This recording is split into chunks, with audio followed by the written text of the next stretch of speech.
आकिब कुरैशी ने भी हमें ज्वाइन कर लिया है। आकिब, आपको भी शामिल गुफ्तगू करते हैं। सबसे पहले चैंपियंस कप के हवाले से बात कर रहे थे, आज के मैच के हवाले से कमेंट करना चाहेंगे आप? देखिए, मैचेस के हवाले से तो कमेंट ऑब्वियसली अभी अहमद सईद ने बड़ा शानदार तजिया दिया है। सलमान भाई भी वहाँ पे हैं और वो भी सारा गाहे बेगाहे कर रहे हैं। जो मैं पॉइंट देख रहा हूँ कि ये वो चैंपियंस कप है जिसके बारे में हमें बताया गया था कि यहाँ से पाकिस्तान का टैलेंट सामने आएगा, यहाँ से पाकिस्तान का फ्यूचर सामने आएगा, यहाँ से आपको बाबर आजम मिलेगा, यहाँ से आपको शाहीन अफरीदी मिलेगा, यहाँ से आपको हारिस रऊफ मिलेगा। लेकिन क्या अभी तक कोई एक बंदा मुझे बता दे किसी को बाबर आजम का बैकअप नज़र आया हो, किसी को शाहीन अफरीदी का बैकअप नज़र आया हो? हमारी तो मार्केटिंग ही वैसे नहीं चाह रही। ये चैंपियंस कप हमें बताया गया था पाकिस्तान का सबसे बड़ा डोमेस्टिक टूर्नामेंट बनेगा और हो भी रहा है। T20 वर्ल्ड कप हो भी रहा है। आप वहाँ की ग्राउंड की हालत देखें, वहाँ पर स्टेडियम्स देखें, कोई आप वहाँ पे मार्केटिंग नहीं बेचारी पाकिस्तान क्रिकेट बोर्ड की तरफ से। जो उनके जो डायरेक्टर इंटरनेशनल हैं या जो भी इस टूर्नामेंट को लीड कर रहे हैं, ऑब्वियसली वहाब रियाज हैं जो इसको लीड कर रहे हैं चैंपियंस कप को। आपको कहीं पे जो है इसको आपको इस तरह की चीज़ नहीं नज़र आएगी कि आप कह सकें एक इस तरह का कप हो रहा है या एक इस तरह का डोमेस्टिक टूर्नामेंट हो रहा है जिस पे हम ज़रा खुशी मना सकें या जिस पे हम पॉजिटिव चीज़ें निकाल सकें। हाँ, प्ले गेम हो रही है, कोई जीत रहा है, कोई हार रहा है, बहुत ज़्यादा एस्पेक्ट जो हैं वो उस पर बात की जा सकती है। लेकिन हम यहाँ पर अभी क्योंकि इतना तवील वो हो जाएगा, हम इतना कर नहीं सकेंगे। फ़खर ज़मान की मैं आपको यहाँ पर बात करूँ, जिस तरह आकिब जवेद जो कि हेड कोच हैं, उन्होंने कहा कि उनको टीम में इसलिए शामिल नहीं किया कि वो जी इंजर्ड हैं। उन्होंने पहले मैच में आपको वो कैच पकड़ के दिखा दिया जो आपके फिट प्लेयर भी पकड़ के नहीं दिखा सकते। तो सबसे पहला क्वेश्चन तो आपके यहीं पे आ जाता है। फिर आपके पास जिस तरह के प्लेयर्स हैं, आप शुएब मलिक जो हैं वो आपके मेंटोर हो के खेल रहे हैं, फिर आपके सरफराज अहमद वो भी शिप में मेंटोरशिप भी करते हैं, उसके बाद खेलते भी हैं। तो इसमें बहुत सारी चीज़ें भी डिफ़ाइन होने वाली हैं। हम ये कह के मार्जिन दे सकते हैं कि शायद ये पहला कप है या पहली दफ़ा पाकिस्तान क्रिकेट बोर्ड का एक इतना बड़ा इनिशिएटिव है कि एक चैंपियंस कप उन्होंने करवाया जिसमें तमाम प्लेयर्स को उन्होंने इम्प्लीमेंट करवाया कि तमाम जो पाकिस्तान के इंटरनेशनल प्लेयर हैं वो खेलें। आल्दो कि इस वक्त पाकिस्तान की टीम जो है इस वक्त साउथ अफ्रीका में मौजूद है, जहाँ पर कल जो है वो साउथ अफ्रीका के खिलाफ पहला T20 होना है। लेकिन फिर भी एक अच्छा टूर्नामेंट है। लेकिन जो इसकी मुझे सारी स्ट्रक्चर, जो मार्केटिंग, जो एक टूर्नामेंट की हाइप क्रिएट करना होती है, वो अभी तक मुझे माज़रत के साथ कहीं नज़र नहीं आया। हम कहते हैं कि ये PSL के बाद जो है इसको PSL को टक्कर देने वाला मुकाबला वो टूर्नामेंट होगा। तो अगर किसी को लगता है कि ये PSL को टक्कर देने वाला टूर्नामेंट है तो काइंडली वो बता दें। अगर आप दोनों को लगता है आप भी बता सकते हैं। ठीक। आकिब, सलमान बट साहब ने भी दोबारा से हमें ज्वाइन कर लिया। सलमान बट साहब, आपने चैंपियंस कप के हवाले से तो बात कर ली, अब कुछ बात करें अब बांग्लादेश के हवाले से, जो अंडर 19 को एक मरतबा फिर से जीत चुका है और बड़ी अच्छी परफॉर्मेंस रही। आप ये कहिएगा कि आपको क्या लगता है कौन सी ऐसी चीज़ है कि जो बांग्लादेश को मुमताज़ करती है? पाकिस्तान को भी उन्होंने हराया, भारत को भी उन्होंने हराया।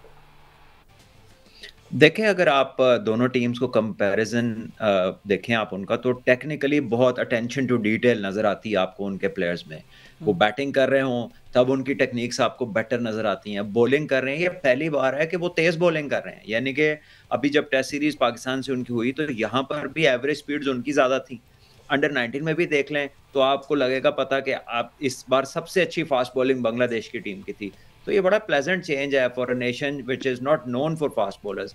सो आई थिंक वहाँ पर क्रेडिट जाता है। एलन डोनाल्ड ने बहुत अरसा काम किया उधर और वहाँ पर वो कुछ अरसा रहे हैं। उन्होंने एकेडमीज में भी काम किया, उनके यंगर लॉट के साथ भी काम किया है और आपको फिजिकली भी वो पहले से बहुत तगड़े नजर आते हैं। They are not what the Bangladeshi fast bowlers used to look like, they now more look like athletes. तो ये एक उनकी ट्रांजिशन है, फिजिकली भी है और उनकी आप ग्राउंड में आप परफॉर्मेंस देख लीजिए कि वो लाइन लेंथ आप कंपेयर कर लें उनकी किसी भी टीम से। और आई थिंक बांग्लादेश की जो बॉलिंग लाइन थी, स्पेशली फास्ट बॉलिंग, वो सुपीरियर थी तमाम टीमों से जितनी भी एशिया कप में आई थी अंडर 19 में।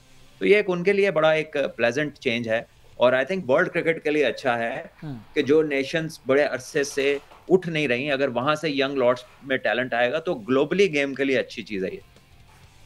अच्छा बट साहब, ये कहिएगा कि इंडिया की टीम इससे पहले जो है वो इमर्जिंग एशिया कप का भी फाइनल हार गई अफगानिस्तान से, कल वो फिर अंडर 19 का फाइनल जो है वो हार गए और हमें जो नज़र आ रहा है विजिबली वो ये है कि इंडिया की टीम जिस डिपार्टमेंट में थोड़ा सा लैग कर रही है वो यकीन उनका फास्ट बॉलिंग का डिपार्टमेंट है। तो इंडिया की टीम इतना बड़ा उनका इंफ्रास्ट्रक्चर है, इतनी ज़्यादा आबादी भी है ज़ाहिर है, तो वो इस लेवल से अगर वो फास्ट बॉलर नहीं पैदा कर रहे तो जो सीनियर टीम है उसमें वो इस कमी को किस तरह से पूरा करेंगे? और ऐसा क्या हुआ इन दोनों टूर्नामेंट्स के अंदर कि इंडिया की टीम फाइनल में आके जो है वो हार गई? एग्जैक्टली। देखिए, आपने अगर ये मैच देखा हो तो इंडिया की बॉलिंग जाहिर है रन्स कंसीड नहीं किए थे। 199 रन्स 50 ओवर के मैच में बड़े रन्स नहीं है। तो बेसिकली तो अपने बैटिंग फेलियर की वजह से मैच हारे हैं। बेसिकली तो आप देखिए कि पार्टनरशिप ही कोई नहीं लगी। पहले 4-5 प्लेयर्स जो हैं वो बड़ी जल्दी-जल्दी आउट हुए हैं।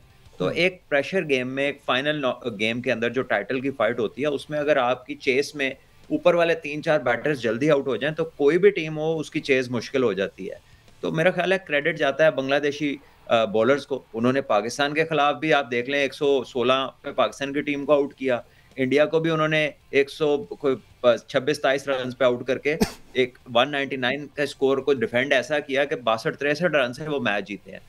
सो मेरा ख्याल है कि बांग्लादेश के बॉलर्स को अप्रिशिएट करना चाहिए और इंडिया की बैटिंग जो थी वो नहीं, एक मॉडेस्ट टोटल जो था वो अचीव नहीं कर सकी due to the wonderful bowling जो आपने बांग्लादेश की तरफ से देखी। वेयर एज इंडिया की आप कह लें कि उनकी फास्ट बॉलिंग की जो फीड है, आई थिंक इमीडिएटली तो दे आर सिक्योर्ड।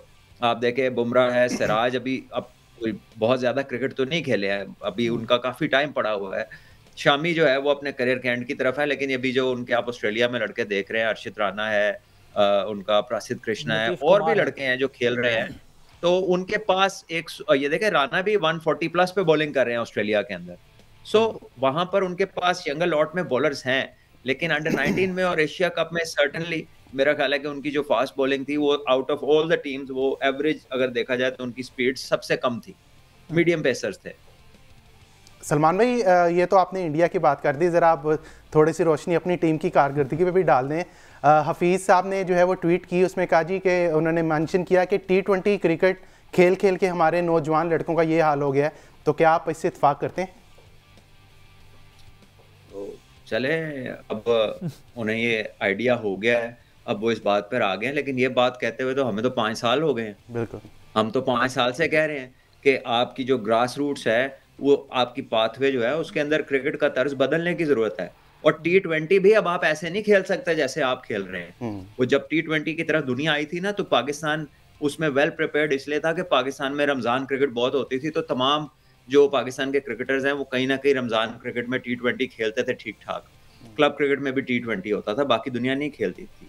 लेकिन लाइक हॉकी, जब उसमें लोगों ने एंगेज किया, रिसर्च की, उन्होंने टेक्निक के ऊपर काम किया, उन्होंने स्ट्रेंथ के ऊपर काम किया, तो अब वो पाकिस्तान से आगे निकल गए हैं। अब आपको पावर हिटिंग में पाकिस्तान टॉप पे नजर नहीं आता। इवन आपको बॉलिंग में, क्योंकि आप फर्स्ट क्लास क्रिकेट पे बहुत अरसे से वो तवज्जो नहीं है जो छोटे फॉर्मेट की तरफ रही है। यंग प्लेयर जो हैं वो फर्स्ट क्लास क्रिकेट तकरीबन नहीं खेले हुए। यानी आपके पाकिस्तान के जो अभी टॉप के 4-5 बॉलर्स हैं उनके इंटरनेशनल मैच ज्यादा हैं और उनके फर्स्ट क्लास के मैच कम है। तो जहां से प्लेयर ने अपने स्किल सेट्स पूरे करने हैं वहां पर तो उसकी हाजिरी ही नहीं है, वहां पे तो वो एब्सेंट है। और फिर हमारी अंडर 19 और ए टीमों के टूर्स पिछले 4-5 सालों में उस पर ध्यान नहीं दिया गया, बल्कि उल्टा PJL कराई गई। वो जो पैसा प्लेयर्स के टूर पे लग सकता था, वो ऑस्ट्रेलिया इंग्लैंड जाके 3 डे क्रिकेट खेलते, 1 डे क्रिकेट खेलते, वो पैसा एक अरब रुपए से ज्यादा पैसा जो है वो PJL पे खर्चा गया। तो हमने जब तैयारी ठीक नहीं की तो अब हम क्यों परेशान हो रहे हैं कि ऊपर से हमने जो डिपार्टमेंटल क्रिकेट थी वो बंद की, उससे जो प्लेयर है उन्होंने क्रिकेट छोड़ी, बहुत सारे प्लेयर्स ने। फिर हमारी एक और पॉलिसी आई कि जी 30 से ऊपर वालों को नहीं खिलाना, तो सारे बच्चे आपस में आपने खिला दिया। अब उन बच्चों में से क्या निकालना? जब तक वो अपने से ज्यादा एक्सपीरियंस या ज्यादा स्किलफुल लोगों के साथ खेल रहे थे उनकी लर्निंग का प्रोसेस डिफरेंट था। जब वो आपस में सारे शुरू हो गए तो उनकी लर्निंग का प्रोसेस जो था वो उतना तेज नहीं रहा। तो ये वो चीजें हैं जो हमने गलतियां की हैं माजी में। अब आप समझें कि आपको सही करने में 1.5 से 2 साल तो कम से कम राइट ट्रैक पे आएंगे, तो आपको तब भी चाहिए होंगे। तो अभी तो आपने राइट ट्रैक पे आना है। अभी ग्रास रूट की तरफ तो किसी का ध्यान ही नहीं किया जो आपकी नर्सरी है। सारा का सारा जो फोकस है इस टाइम पे वो तो हमारा आने वाले इवेंट्स पर है, चाहे वो चैंपियंस ट्रॉफी हो, चाहे वो पाकिस्तान टीम हो करंटली, या आपकी स्टेडियम्स का जो काम हो रहा है। तो आई थिंक जब आप पाथवेज में काम करेंगे, जब आप जो है प्रॉपर जो रिक्वायर्ड मेथड्स हैं उनको अडॉप्ट करेंगे, चाहे वो क्रिकेट के हों चाहे वो फिजिकल ट्रांसफॉर्मेशन के हों, तो फिर फर्क नजर आएगा।